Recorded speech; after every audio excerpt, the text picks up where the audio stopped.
benefit from the funds that are community-based are actually the people around the areas that we undertake those projects. And that is what we did in Keharu, Madam Speaker. All our projects, we involve the local community.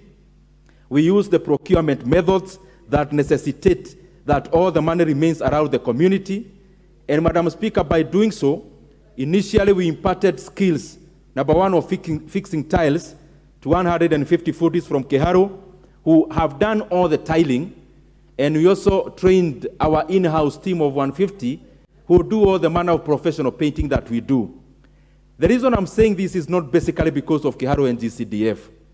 I'm saying this having Keharu and GCDF as a representation of the other 290, just to show the country the level at which NGCDF can transform.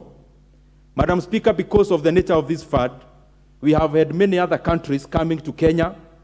Just recently, I was with one of our colleagues, a friend of mine from the Parliament of Zambia. They have a similar fund like NGCDF, and Madam Speaker, they actually came to benchmark on how to administer NGCDF from Kenya.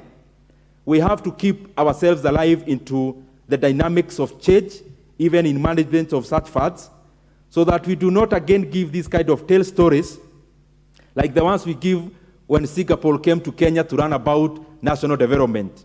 And therefore, the more the reason that NGCDF had to keep evolving so that it continues, Madam Speaker, to address issues that are current. And that is part of the reason why I still believe and entertain the idea that we must enlarge the bracket of NGCDF in terms of bursary, because many more constituencies can offer Masomobora or that kind of program where we lessen the burden of parents, Madam Speaker, and especially those who have their children in day schools. Mr. Speaker, I have seen there is a change, just because of the viewers, they don't get confused. There is a Mr. and Mrs. And Madam. Mr. Speaker, I support this report and support the fact that we continue to be audited properly through